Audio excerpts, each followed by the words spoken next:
तो प्रभु की महिमा करते हैं आज की संध्या शाम के लिए जिसे प्रभु ने हमें प्रदान किया इस छोटी संगति के द्वारा। तो आज के मनन के लिए एक वचन निकाल लेंगे, लूका 12 अध्याय उसका 51 पद। लूका 12 का 51 पद निकाल लेंगे आज के मनन के लिए। आवाज जा रही है ना मेरी? जी हाँ चलिए, धन्यवाद। कोई पढ़ना करें। लूका 12:51 क्या तुम समझते हो कि मैं पृथ्वी पर मेल मिलाप कराने आया हूँ? मैं तुमसे कहता हूँ नहीं, वरन अलग करने आया हूँ, क्योंकि अब से एक घर में 5 जन आपस में विरोध रखेंगे, 3 2 से और 2 3 से, पिता पुत्र से और पुत्र पिता से विरोध रखेगा, माँ बेटी से और बेटी माँ से, सास बहू से और बहू सास से विरोध रखेगी। थैंक यू, धन्यवाद भाई आपको, है ना। छोटी प्रार्थना करते हैं वचन के लिए। जी धन्यवाद धन्यवाद धन्यवाद धन्यवाद।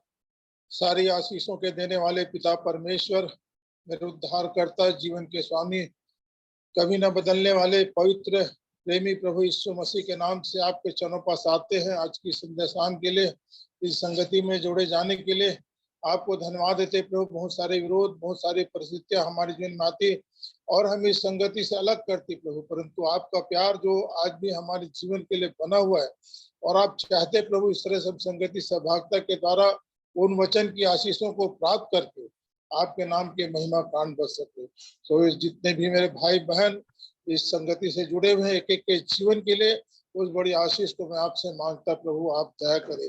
भाई बंजारे के जीवन के लिए, उनके जीवित गवाहियों के लिए जिन्हें हम सुनकर आशीषित हुए प्रभु, किस किस परिस्थिति से आपने उन्हें इस वचन के द्वारा आशीषित किया और हिम्मत दिया प्रभु, ताकि वे निर्णय के साथ इस वचन पर जय प्राप्त कर सके और उस वचन की आज्ञाकारिता के साथ एक आदर्श बन सके, एक गवाही का जीवन प्राप्त कर सके और इस तरह से उस घराने में जो आपने शांति प्रदान की प्रभु इस वचनों की आशीष के द्वारा, जिन्हें हमने गवाही के द्वारा सुना प्रभु, आपको धन्यवाद धन्यवाद धन्यवाद देते हैं।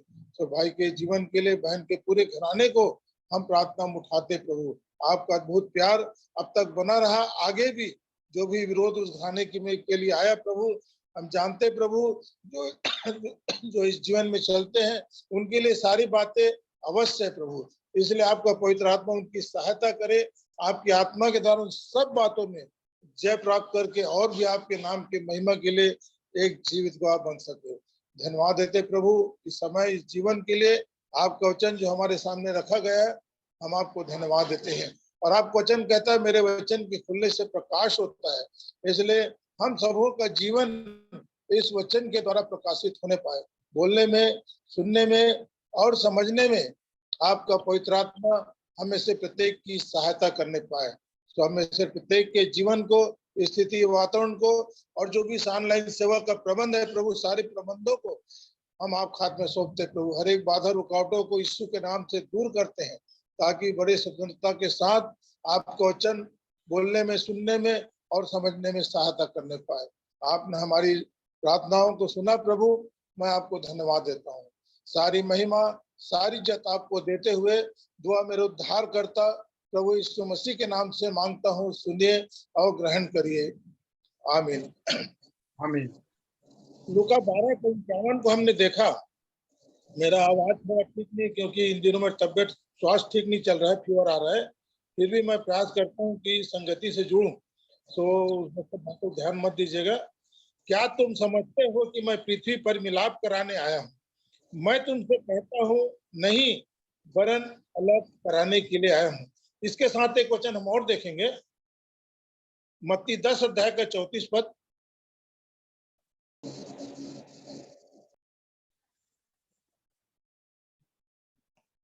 यह न समझो कि मैं पृथ्वी पर मिलाप कराने आया हूँ, मैं मिलाप कराने नहीं पर तलवार चलाने आया हूँ।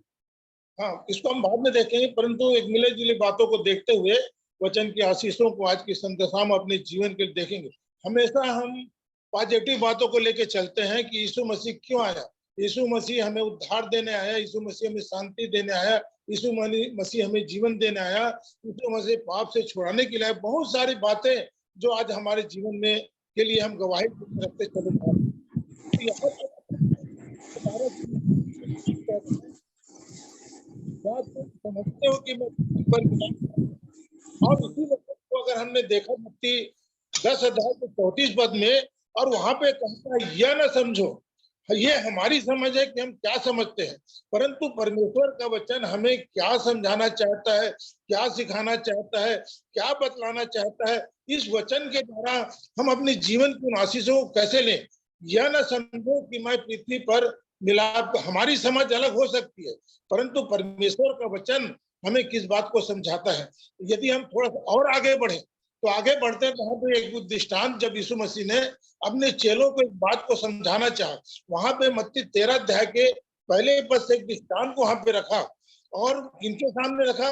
चेलों के सामने रखा। और मरकुस 4 के 13 पद में कहता है, यदि इस दृष्टांत को तुम नहीं समझते तो और दृष्टांत को कैसे समझोगे। आज यही दशा आज हमारे जीवन, मतलब पहला दृष्टांत जो बीज बोने वाले का दृष्टांत है, और 11 में ये भी कहा, ये 13 के 11 पद में ये भी कहा कि तुमको स्वर्ग राज की भेदों की समझ दी गई है, परंतु उनको नहीं। आज हमें परमेश्वर ने अपने स्वर्ग राज के भेदों की समझ दी है, और सच में क्या ऐसा ही जैसा वचन चाहता है या परमेश्वर हमारे जीवन के लिए चाहता है, वैसा ही उन वचनों को हम समझते हैं क्या। देखिए मत्ती 13 अध्याय का 23 पद को पढ़ेंगे। मत्ती 13 का 23। जो अच्छी भूमि पर बोया गया यह वो है जो वचन सुनकर समझता और फल लाता, कोई 100 गुना, कोई 60 गुना और कोई 30 गुना। 4 क्वालिटी भूमि की, 4 तरह की भूमि यहाँ पे बता दिया। एक तो मार्ग के किनारे, और दूसरी भूमि पथरीली भूमि, और तीसरी भूमि जो है मार्ग के झाड़ियों के बीच में, और जो अच्छी भूमि जो वचन को सुनकर समझता है वो फल लाता है।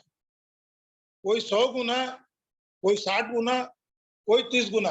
हमारी प्रार्थना यही है, प्रभु मैं 60 गुना, 100 गुना, 70 गुना फल लाऊं, और हम आमीन कह के इस बात से निश्चिंत हो जाते हैं। और शायद हम आगे फल लाते कि नहीं लाते, हम इसके बारे में अपने व्यक्ति के जीवन को नहीं देख पाते। तो इस प्रकार से हमारे जीवन में ये बात प्रकट हो जाती है कि 4 प्रकार की जो भूमि है, वो चौथे प्रकार की भूमि जो अच्छी भूमि है, वो भूमि तो हम है नहीं, उस भूमि को हम हटा देते हैं। अब बच गए 3 प्रकार की भूमि। 3 प्रकार की भूमि मार्ग के किनारे, और पथरीली भूमि में, और उसके बाद झाड़ियों के बीच में बोया गया। शायद यही कहीं हमारा जीवन फंसा हुआ है। इसीलिए परमेश्वर का वचन कहता है कि मैं अलग कराने के लिए आया हूं। तुम क्या समझते हो, ये हमारी समझ है, ये हमारी समस्या है, परंतु परमेश्वर का वचन हमें क्या सिखाना चाहता है, हमें क्या समझाना चाहता है, जब तक हम इस वचन को नहीं समझेंगे। क्योंकि यीशु मसीह ने स्पष्ट कह दिया कि तुमको परमेश्वर के राज के भेदों की समझने की समझ दी गई है। देखिए मत्ती 13 अध्याय 19 पद को पढ़िए। मत्ती 13 का 19। जो कोई राज्य का वचन सुनकर नहीं समझता, उसके मन में जो कुछ बोया गया था वह दुष्ट आकर छीन ले जाता है। ये वही है जो मार्ग के किनारे बोया गया था। Thank you. मतलब 3 प्रकार की भूमि में, मतलब वचन, राज्य के वचन को सुनकर नहीं समझना, यही हमारे लिए दुर्भाग्य की बात है। देखिए एक वचन को हम और देखते चले जाएंगे। प्रेरितों के काम 2 अध्याय का 14 पद से कुछ वचनों को देखेंगे। 14 पद को पढ़िए से। प्रेरितों काम 2 अध्याय का 14 पद। तब पतरस उन 11 के साथ खड़ा हुआ और ऊंचे शब्द से कहने लगा, हे यहूदियों और हे यरूशलेम के सब रहने वालों, यह जान लो और कान लगा करके मेरी बातें सुनो। जैसा हो गया। यहाँ पे पतरस यहाँ पे 11 शिष्यों के साथ यीशु मसीह के सारी बातें हो गई। 2 अध्याय में पेंतीकोस्त हो गया, लोग पवित्र आत्मा का दान पा गए, अन्य अन्य भाषा बोलने लगे। परंतु पतरस यहाँ पे प्रचार करने लगा, जहां से इसके प्रचार के द्वारा, और 14 पद में यहाँ से कह रहा है कि सो इस्राएल का, यहाँ पे 14 पद को फिर से हम पढ़ेंगे, तो कान 2 अध्याय 14 पद को।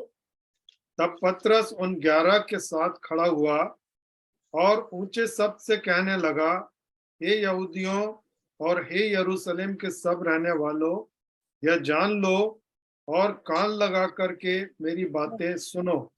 पहले यरूशलेम के रहने वालों, यह जान लो और कान लगा कर मेरी बात सुनो। अर्थात यीशु मसीह की सारी जीवनी, अर्थात 3.5 साल की जो सेवा थी, और जिस प्रकार से यीशु मसीह के जीवन के द्वारा मतलब जो उद्धार का कार्य उस क्रूस पे पूरा किया गया, और किस तरह से लोगों ने उसको उन यातनाओं के साथ बेधा। तब 36 पद में पतरस ने अपने इस वचन को अंतिम कर रहा है, जिसको हम पढ़ेंगे, इसी का 2 का 36।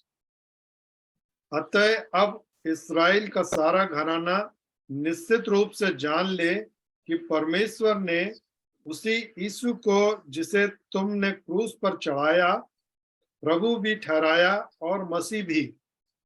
वही इस्राएल का घराना जो वहां पर वचन को पतरस के द्वारा सुन रहे थे, उन्हीं को संबोधित करके यहाँ पे एंडिंग कर रहा है पतरस, और कह रहा है, सो अब इस्राएल का सारा घराना निश्चय यह जान ले कि परमेश्वर ने उसी यीशु को, जिसे तुमने क्रूस पर चढ़ाया, उसे मसीह भी ठहराया और प्रभु भी ठहराया।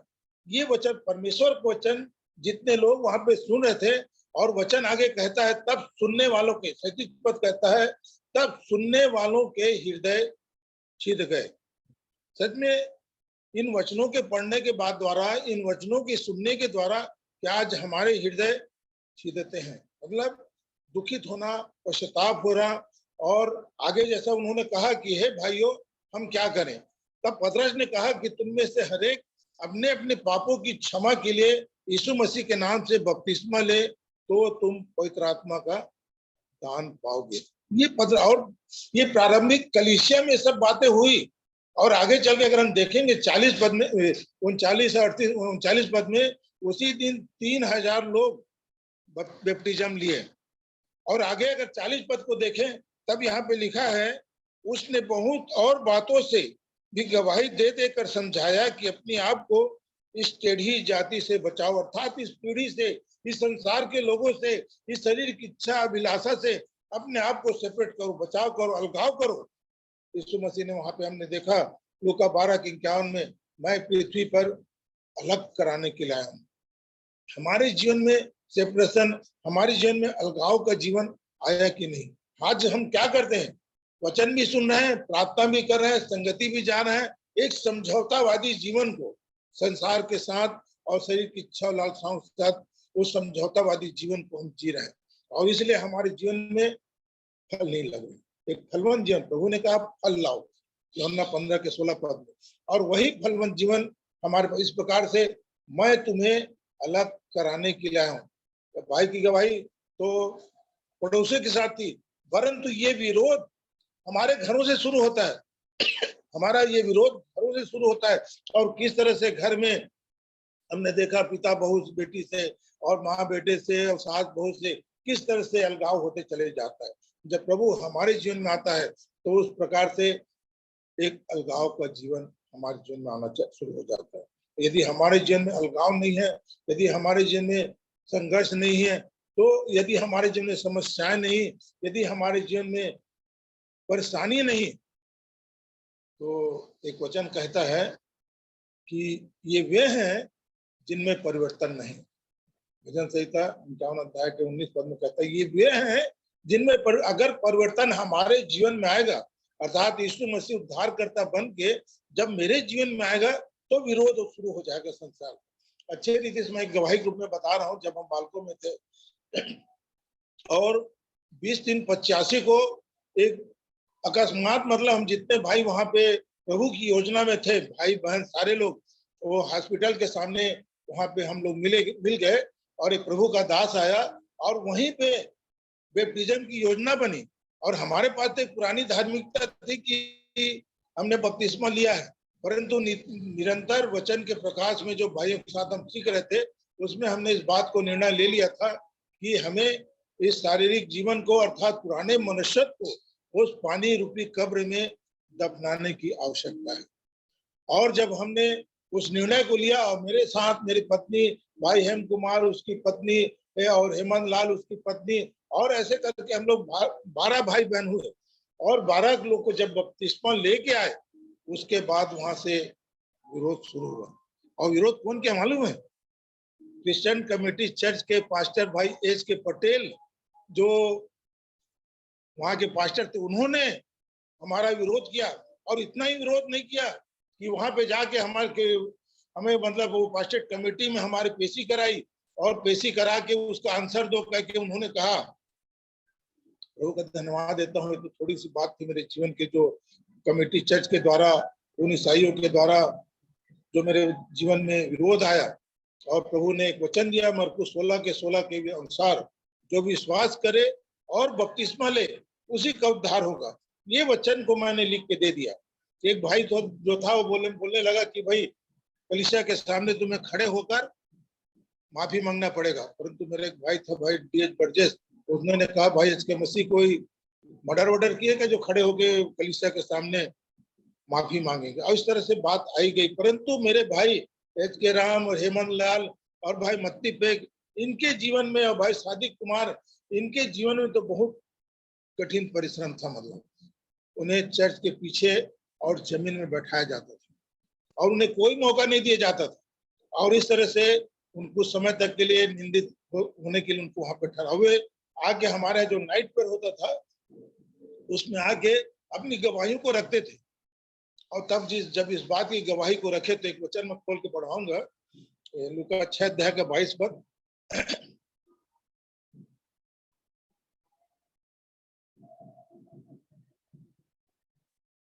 धन्य हो तुम जब मनुष्य के पुत्र के कारण लोग तुमसे बैर करेंगे और तुम्हें निकाल देंगे और तुम्हारी निंदा करेंगे और तुम्हारा नाम बुरा जानकर काट देंगे।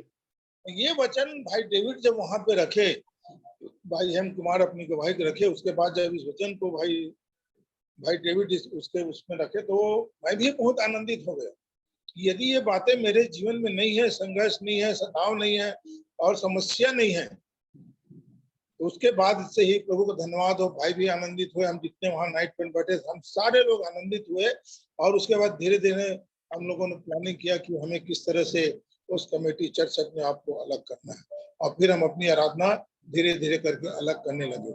ये मतलब प्रभु यीशु मसीह अपने वचन में कह रहा है, मैं तुम्हें अलग कराने के लिए आया, मेल मिलाप के लिए नहीं। मेल मिलाप का तो परमेश्वर के साथ उसने हमारा कर दिया यीशु के लहू के द्वारा, परंतु यहाँ पे आगे कह रहा है कि अब मैं तुम्हें अलग कराने चाहता हूँ, अर्थात संसार से, शरीर से, शरीर की इच्छा विलासा से मैं तुम्हें अलग कराने के लिए आया हूँ। देखिए उसे और एक वचन देखेंगे यहीं पे, मत्ती जो देख रहे थे पर लूका 12 का 49 पद देखेंगे। लूका 12 का 49।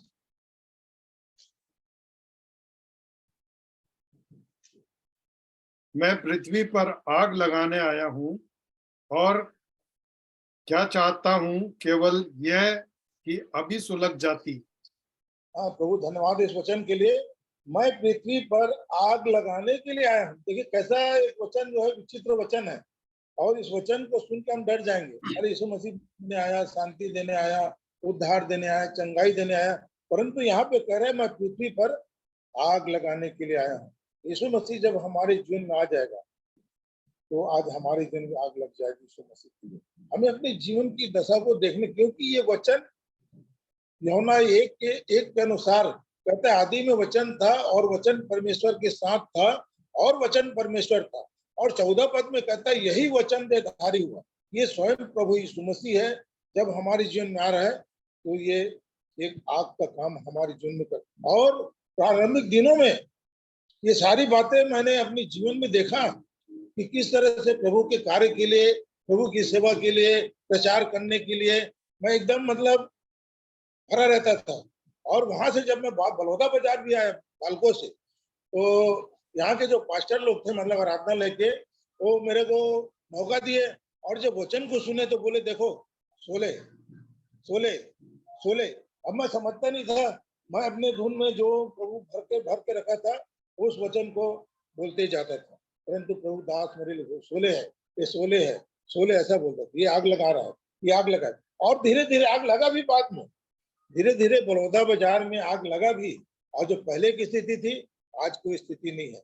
अब पास्टर लोग मेरे को मौका नहीं देते, और मेरा फील्ड है होम विजिट, घर घर में पारिवारिक आराधना में जाना, वहां सेवा करनी, ये मेरी सेवा मैं जानता हूँ, और उस सेवा के लिए मैं ललायत भी नहीं रहता। और इस तरह से एक वचन और देखेंगे, यिर्मयाह 23 अध्याय का 29 पद।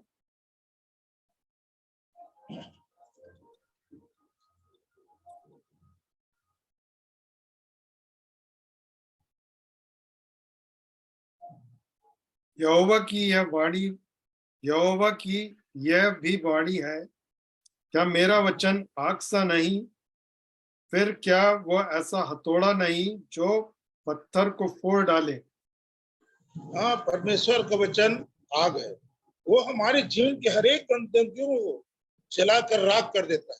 परमेश्वर का वचन हथौड़ा है जो आज भी हमारे पत्थर हृदय को तोड़ तोड़ के अपने वचन को सिखाता है, समझाता है। और पर आगे भी लिखा है, परमेश्वर का वचन दर्पण है जिसमें हम अपने वास्तविक चेहरे को देखने पाते हैं। इस तरह से परमेश्वर का वचन आज भी हमारे जीवन में एक आग की तरह कार्यकारी रहना चाहता है। कब? जब हम उस वचन को जो सुनते हैं समझेंगे। समझने का मतलब वही है कि जब हम प्रभु के सामने अपने जीवन को रख के बड़े चिंतन और मनन के साथ प्रभु के हाथ में सौंप देंगे, तब प्रभु अपनी आत्मा के द्वारा कुछ बातों को हमारे जीवन के लिए सिखाएगा और सिखाएगा। एक वचन और देखेंगे जिसको हमने देखा, मत्ती 12 लूका मत्ती 10 अध्याय का 34 पद।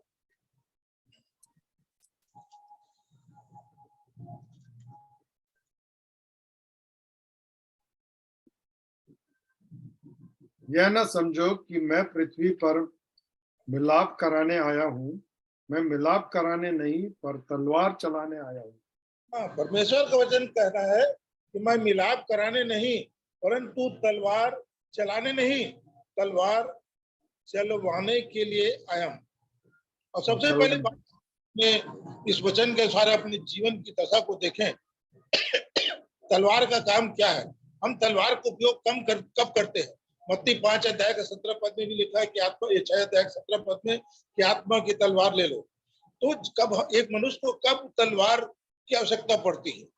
जब वो व्यक्ति युद्ध में जाता है।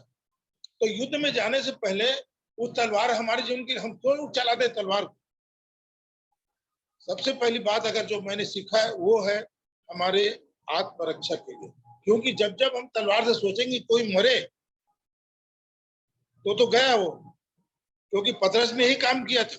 तलवार हमारी सुरक्षा के लिए है, क्योंकि जो शैतान के द्वारा जो वार हो रहा है उस वार से हम बचे, क्योंकि दोनों जब तलवार चलती है तो उधर से। इसीलिए इब्रानी 4 के 12 में कहता है, परमेश्वर का वचन जीवित, पवित्र और दोधारी तलवार से भी चोखा है, जो हमारे जीव, आत्मा, गांठ गुदे को आर पार छेदता है और मन की भावनाओं, विचारों को जांचता है। ये इब्रानी 4 के 12 में दो धारी तलवार है। और हम इस बात को अच्छे से समझ ले, जब कभी भी परमेश्वर हमें वचन बोलने के लिए अवसर प्रदान करता है तो दो धारी तलवार है। वचन बोलने वाला बोल रहा है, परंतु वही तलवार उसके लिए भी है, और वही तलवार, वही नोक, वही धार मेरे लिए भी है। क्योंकि जब मैं किसी के लिए एक उंगली उठाता हूं तो 3 उंगली मेरे तरफ रहता है। इस तरह से परमेश्वर वचन जब तक दो धारी तलवार की तरह हमारे भी जीव, आत्मा, गांठ गुदों को आर पार न छेदे और मन की भावनाओं, विचारों को न जांचे, तो हमारा बोलना और हमारा सुनना और हमारा समझना सब व्यर्थ होगा। इसलिए प्रभु इस वचन के द्वारा हमें यही सिखा रहा है, मैं पृथ्वी पर मिलाप कराने के लिए नहीं, परंतु तलवार चलाने के लिए आया हूँ। तो क्या आज हम तलवार चला रहे हैं कि नहीं? जब मैं बड़ौदा बाजार में आया, देखिए इसके ये लूका 22 अध्याय का 36-38 पद पढ़ेंगे।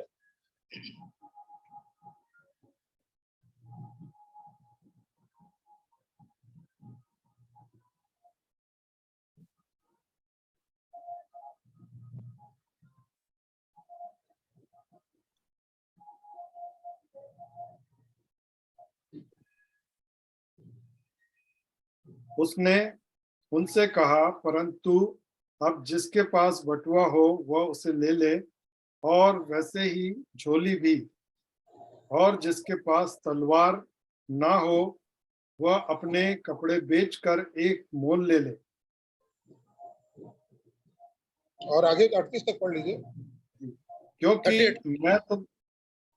38। मैं तुमसे कहता हूं कि यह नहीं जो लिखा है वह अपराधियों के साथ गिना गया, उसका मुझ में पूरा होना अवश्य है। क्योंकि मेरे विषय में लिखी बातें पूरी होने पर हैं। उन्होंने कहा, हे प्रभु, देख, यहाँ 2 तलवारें हैं। उसने उनसे कहा, बहुत है। बस, तो प्रभु मत्ती के पुस्तक में जब हम पढ़ते हैं मतलब 10 अध्याय के 9-10 पद में जब यीशु मसीह ने अपने चेलों को भेजना शुरू किया और उसने कहा, अपने जा रहे प्रचार में ना अपने लिए बटुए लो, ना झोली लो, ना कुछ मत लो, बोले खाली हाथ जाओ बोले, और जो तुम्हें ग्रहण करे उन्हें आशीष दो, और जो तुम्हें ग्रहण नहीं करता उस गांव में से निकलते हुए अपने पैरों की धूली को छाड़ दो। परंतु यहाँ पे दूसरी बात यीशु मसीह कह रहा है, परंतु मैं तुमसे अब कहता हूं, जिसके पास तलवार नहीं है वो अपने कपड़े बेचकर तलवार ले ले। मैं जब बड़ौदा बाजार आया यहाँ पर, और ये घमंड की बात नहीं है मगर प्रभु की महिमा के लिए मैं बता रहा हूँ, बहुत घरों में परमेश्वर का वचन नहीं था। ये तलवार जो इब्रानी 4:12 के अनुसार कहा ना कि परमेश्वर का वचन जीवित, पवित्र और दोधारी तलवार से भी चोखा है, वो जीव आत्मा गाड़ी 2 गार पर छेदता और मन की भावना विचार को जानता। ये परमेश्वर का वचन जो तलवार है। बहुतों के घर में तलवार नहीं था, परंतु धीरे धीरे धीरे सेवा के द्वारा व्यक्तिगत जब घरों में जाना शुरू किया और लोगों ने अपने घर के अलमारी से, पेटी से और नई नई महंगी महंगी बाइबिलों को निकालना शुरू किया। जो लोग अलमारी में रखे थे उन्हें धूल को झाड़ के संगति में बैठना शुरू किया। और आज की दशा ये है कि प्राय सब घरों में बहुत सारी बाइबिलें हैं और बहुत बहुत बहुत तेरे लोग, प्राय सभी लोग बाइबल रीडिंग में आगे हो गए। मतलब 2 बार 3 बार 1 बार प्राय सब लोग, प्रभु ने उसका प्रतिफल मुझे प्रदान किया। और यहाँ पे वचन यही कह रहा है कि जिसके पास बाइबिल नहीं हो, वो जिसके पास परमेश्वर का वचन नहीं हो, वो परमेश्वर का वचन ले ले। यहाँ पे हमने देखा, उन्होंने कहा, हे प्रभु देख, यहाँ 2 तलवारें हैं। 2 तलवारें अर्थात इब्रानी 4:12, और उसके बाद इफिसी 6:17 पद में कहता है, उसको भी देख लीजिए। इफिसी 6:17।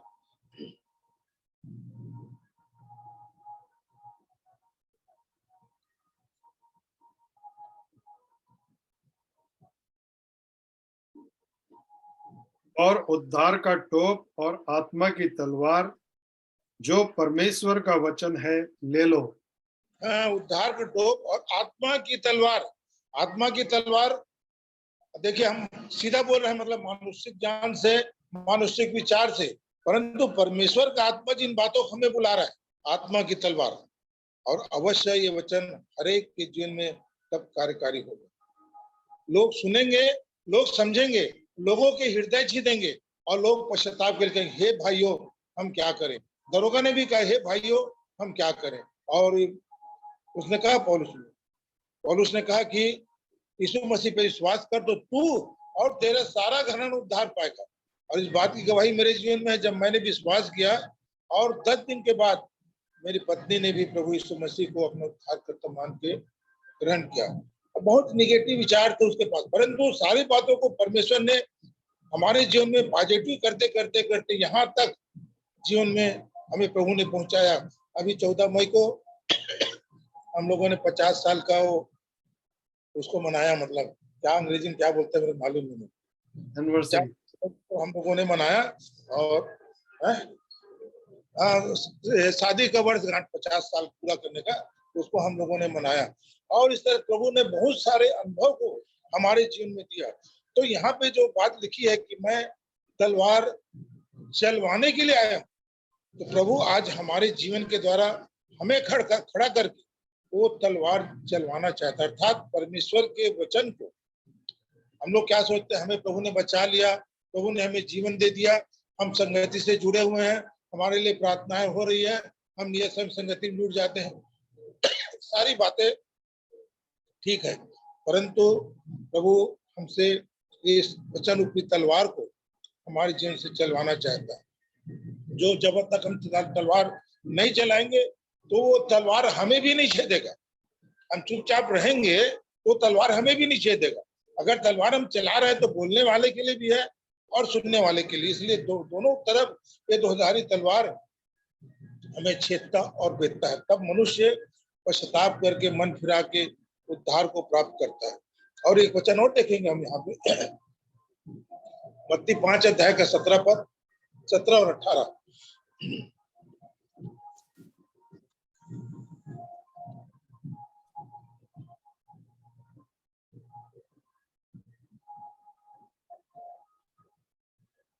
यह न समझो कि मैं व्यवस्था या भविष्यवक्ता की पुस्तक को लोप करने आया हूँ।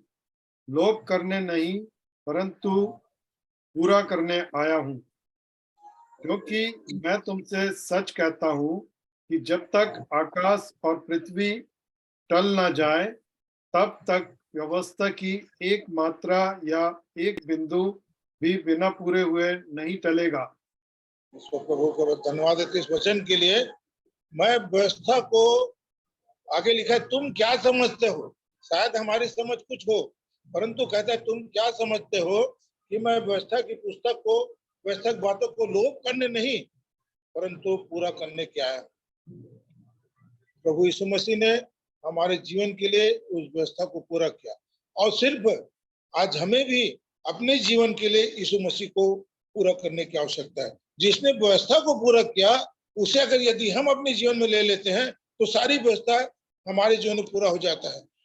क्योंकि परमेश्वर ने आदम को एक ही आज्ञा दिया और कहा कि तू इस वृक्ष के फल को मत खाना। और हमारा वो आदि पिता आदम, जिसको परमेश्वर ने अपने हाथों के द्वारा रचा, उसने इस आज्ञा को क्या किया, पूरा नहीं कर पाया।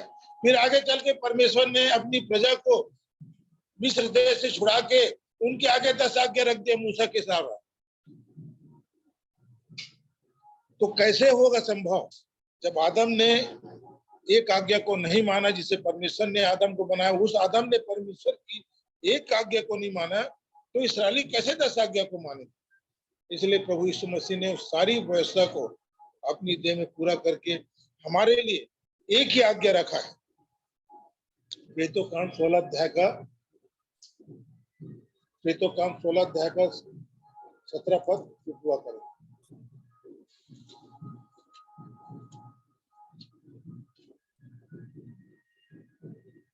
17 का 30, सॉरी,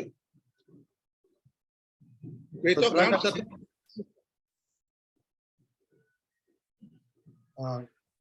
का 6, 17 अध्याय का 30, 17 का 30। इसलिए परमेश्वर ने अज्ञानता के समयों पर ध्यान नहीं दिया, पर अब हर जगह सब मनुष्यों को मन फिराने की आज्ञा देता है। परमेश्वर सब बातों को अनदेखा कर रहा है हमारे जीवन के लिए, और एक दिन ठहरा दिया हमारे लिए, और एक आज्ञा हमारे लिए रखा है, वो मन फिराने की आज्ञा देता हूं बोले। 10 आज्ञा को हटा दिया, पहली आज्ञा को आदम सामने से हटा दिया, परंतु यदि हमने मन नहीं फिराया तो आगे की कोई भी आज्ञा हमारे जीवन में पूरा नहीं होगा। आज देखिए रीति विधि से जितने भी संसार में लोग आज ईसाइयत में जुड़े हुए हैं, वो सब कर रहे हैं, रीति विधि को पूरा कर रहे हैं। हर रविवार को चर्च जा रहे हैं, दान दे रहे हैं, सारी बातें उनके जीवन में पूरी हो रही, प्रार्थना भी कर रहे हैं, बाइबिल पढ़ रहे हैं, परंतु यहाँ पे कह रहे हैं कि सब मनुष्यों को मन फिराने की आज्ञा देता हूँ। यदि हमारा मन ही नहीं फिरा तो बाकी आज्ञा को मानने से कुछ नहीं। प्रभु इस वचन के साथ हमारी सहायता करे। प्रभु के वचन से हमने सीखा कि वो हमें अलग कराने के लिए परमेश्वर की योजना है। उत्पत्ति 11 अध्याय भी देख लीजिए, उत्पत्ति 12 अध्याय में इब्राहिम को परमेश्वर ने कहा तू अपने देश और कुटुंब को छोड़ के अलग हो जा, और 13 अध्याय में लूत को भी लेके चला आया, परंतु वो आशीष उसके जीवन से रुकी रही। परंतु जब लूत उसके जीवन से अलग हुआ तब परमेश्वर उसके जीवन के लिए आशीष को दिया। और परमेश्वर ने जो वाचा बांधा है, कहता है कि मैं तेरे वंश को, इब्राहिम को नहीं बोला, मैं तुझे तेरे वंश को आशीषित कर। मतलब तुझे तेरे वंश को 12 अध्याय में बुलाने के पहले बोला, परंतु सारी आशीष तो वो अपने उसके वंश के लिए रखा परमेश्वर। तो आज जितने भी लोग इब्राहिम के साथ जुड़ते चले जा रहे हैं, उस विश्वास के द्वारा वे सारी आशीष, वे सारी प्रतिज्ञा आज हमारे जीवन में पूरी हो रही है। कब? जब हम परमेश्वर के वचन को सुनते, समझते और उसके अनुसार से चलने योग्य जीवन को प्राप्त करते। हमने देखा कि अलग कराने आया, मैं पृथ्वी पर आग लगाने आया, मैं तलवार चलाने आया हूँ और मैं व्यवस्था को पूरा, बहुत सारी बातें, परंतु समय कम हो गए, बहुत ज्यादा हो गया, इसलिए मैं यहीं पे बंद कर रहा हूँ। प्रभु इस वचन के द्वारा हम सबों की सहायता करे और हमें आशीष दे।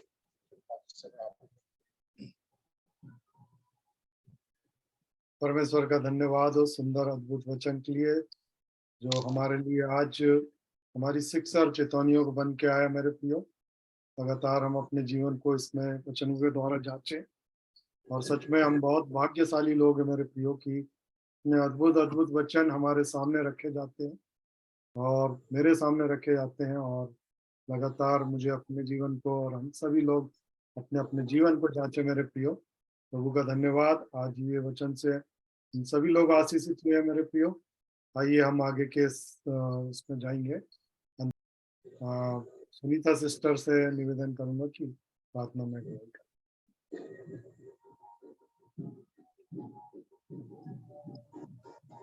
मेरी आवाज आ रही है? जी, धन्यवाद। आइए हम लोग प्रार्थना में जाएंगे। धन्यवाद धन्यवाद धन्यवाद जीवित अनुग्रहकारी दयालु प्रेमी पिता परमेश्वर, उद्धारकर्ता प्रभु यीशु मसीह के पवित्र और मीठे नाम से हम आपके चरणों के निकट में आते हैं।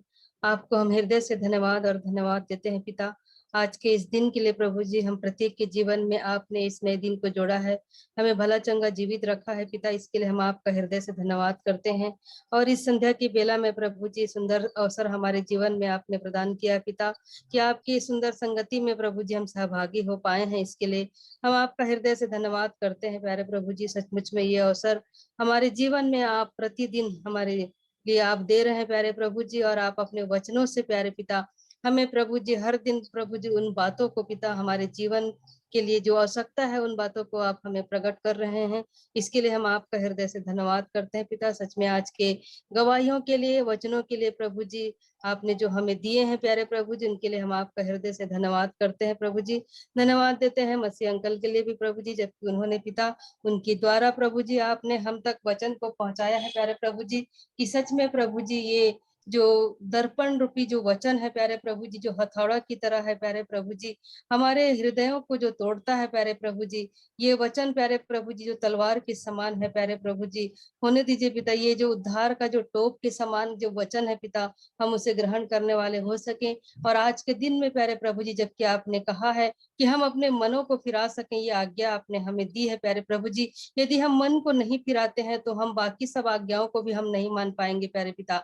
इसलिए होने दीजिए पिता कि हम यहाँ पर जितने भी आज वचन को सुने हैं, होने दीजिए कि हम अपने मन को फिराने वाले हो सके पिता, हम जहाँ कहीं भी हैं पिता अपने मन को फिरा सके प्यारे प्रभु जी, और हर उन बातों के लिए हम क्षमा और पश्चाताप मांगने वाले हो सके प्यारे पिता, जो हमारे जीवन से जाने अनजाने में प्रभु जी हमारे देखने, सुनने, बोलने और समझने से हो जाते हैं प्रभु जी, हमारे विचारों से हो जाते हैं पिता। उन सारी गलतियों के लिए प्रभु जी हम अपने मन को फिरा कर पिता हम आपके करीब आने वाले हो सके पिता, क्योंकि आप प्रभु जी हमें अपने पास ही रखना चाहते हैं प्यारे प्रभु जी, अपने उस स्वर्गीय प्रबंध में, उस अनंत राज्य के आप हमें प्रभु जी उस भागीदार में हमें शामिल करना चाहते हैं पिता। इसलिए इन वचनों को आप प्रभु जी प्रतिदिन पिता किसी न किसी के माध्यम से हम तक आप पहुंचा रहे हैं प्यारे प्रभु जी, कि हमारा जीवन कैसा है ये सच में एक दर्पण के समान है, और उसमें हम प्रभु जी हम अपने जीवन को हम देख पा रहे हैं प्यारे पिता, कि सच में हम कहाँ पर हैं प्यारे प्रभु जी, हमारा चाल चलन कहाँ पर है, हमारा बोलना कैसा हो रहा है, हम देख कैसे रहे हैं, किन बातों को हम सुन रहे हैं, किन बातों पर विचार कर रहे हैं, किन बातों की कल्पनाएं हमारे जीवन में हो रही है। इन बातों को पिता सचमुच में आप इस दर्पण के समान जो वचन हमारे जीवन में आप दे रहे हैं पिता, वो हमें आप दिखा रहे हैं प्रभु जी। इसके लिए हम आपका हृदय से धन्यवाद और धन्यवाद करते हैं प्यारे प्रभु जी, क्योंकि आप पवित्र हैं, पाक हैं प्यारे प्रभु जी, इसलिए आप पवित्रता की मांग करते हैं प्यारे प्रभु जी, और आप चाहते हैं प्यारे पिता कि हम पूरे तरीके से पवित्र बन सके प्यारे प्रभु जी। इसलिए आप नहीं चाहते कि हमारे जीवन में किसी किसी भी प्रकार की अपवित्रता हो, किसी भी प्रकार की शारीरिक जीवन, किसी भी प्रकार की संसारिकता में हम जाएं, ये आप कभी भी नहीं चाहते हैं प्यारे पिता। इसलिए आप इन वचनों को पिता, जो एक दो धारी तलवार के समान है प्यारे प्रभु जी, जो हमारे गांठ गांठ और गुदे गुदे को छेदता है प्यारे प्रभु जी, इसलिए हम आपका हृदय से धन्यवाद और धन्यवाद करते हैं पिता। आज जितनों ने भी वचन को सुना है प्यारे प्रभु जी, हर एक के मनों में आपने कार्य किया है, इसके लिए हम आपका हृदय से धन्यवाद करते हैं प्यारे प्रभु जी। ब्रदर बंजारे के लिए भी हम धन्यवाद देते हैं पिता। जबकि एक पति और पत्नी का जीवन कैसा होना चाहिए, उनके जीवन में आपने वचन से बातचीत किया और उन्होंने अपनी गवाहियों को प्रभु जी रखा प्यारे प्रभु जी, कि कैसे वो अपने जीवन में लड़ाई झगड़े करते थे पिता। प्रभु में आने के बाद भी वो झगड़ते लड़ते थे, लेकिन आपने प्यारे प्रभु जी नहीं चाहा कि वो लोग लड़े और झगड़े, इसलिए आपने वचन से बातचीत किया और उनसे बोला प्यारे प्रभु जी कि प्रेम में रहना है प्यारे प्रभु जी। पति और पत्नी का प्रेम कैसा होता है, उन बातों को आपने उन्हें दिखाया प्यारे पिता, और आज हमारे समक्ष में आपने उन बातों को रखा पिता। क्योंकि इस ग्रुप में भी बहुत सारे पति पत्नियां हैं प्यारे प्रभु जी, जो पता नहीं प्यारे प्रभु जी किस हालत में है पिता। हर एक प्यारे प्रभु जी जो लड़ते झगड़ते होंगे पिता, हर एक ने आज वचन को सुना है, होने दीजिए प्यारे प्रभु जी कि किस प्रकार पति और पत्नी का जीवन होना चाहिए। उन बातों को, उन वचनों को प्यारे प्रभु जी हम अपने जीवन में लागू करते हुए उसके अनुसार चलने वाले हो सके प्यारे पिता। हम धन्यवाद और धन्यवाद देते हैं पिता कि सच में प्यारे प्रभु जी वचन के माध्यम से प्यारे प्रभु जी आप हमें प्यारे प्रभु जी कहते हैं कि हमारा जीवन कठोर ना होने पाए प्यारे प्रभु जी, कठोरता से नहीं चलना चाहिए प्यारे पिता। हमारा जीवन दीन और नम्र और कायल होना चाहिए प्यारे प्रभु जी, तभी हम प्यारे प्रभु जी, हम सच में उस अच्छी भूमि में तो हमारा जीवन है ही नहीं प्यारे पिता। हमारा जीवन प्यारे प्रभु जी कैसा चल रहा है ये आप जानते हैं प्यारे प्रभु जी, इसलिए होने दीजिए प्यारे प्रभु जी कि निरंतर प्यारे पिता हम आपके वचन को जब हम सुनते हैं प्यारे प्रभु जी, न सिर्फ सुनने वाले हों बल्कि उसके अनुसार हम अपने जीवन को चलाने वाले हो सके, उस जीवन को हम प्रभु जी चौकसी करने वाले हो सके, और हम अपने आप को देखने वाले हो सके पिता कि सचमुच में हमारा जीवन इस वचन के द्वारा चल रहा है कि नहीं चल पा रहा है। इन बातों को हम प्रभु जी हम जांचने और परखने वाले हो सके प्यारे प्रभु जी, और सच में प्यारे पिता हम प्रतिदिन अपने मन को फिरा सके प्यारे पिता, और आपके करीब में आ सके प्यारे प्रभु जी, क्योंकि आप प्रभु जी हमें कभी भी अकेला नहीं छोड़ते हैं प्यारे प्रभु जी, आप हमें अपने पास ही रखना चाहते हैं प्यारे पिता। आपका प्रेम कितना महान है, कितना प्रेम हमसे आप करते हैं प्यारे प्रभु जी, कि जिसने आपने प्रभु जी अपने इकलौते पुत्र को हम सब के लिए दिया पिता, कि उन्होंने प्यारे प्रभु जी अपनी जान को प्रभु जी सूली पे कुर्बान किया कि हमारे पाप धुल सके, हमारे अपराध धुल सके। हम प्रभु जी हम जो भी हैं पिता, वो प्रभु जी इतने बेइज्जती को सहा कि हमें मान सम्मान मिल सके प्रभु जी। हम प्रभु जी हमें चंगाई मिले करके उन्होंने कितने कोड़े खाए प्यारे प्रभु जी, कितने लोग उनको अपमानित किया प्यारे पिता कि हमारा जीवन सम्मानित हो सके प्यारे प्रभु जी। इतनी बड़ी कुर्बानी, इतना बड़ा प्रेम, इतना बड़ा प्यारे प्रभु जी अनुग्रह और दया आपने हम पर किया प्यारे प्रभु जी। इन बातों को पिता हम सच में प्रभु जी हम बयान भी नहीं कर पाते हैं कि सच में आप हमसे कितना प्रेम करते हैं प्यारे पिता।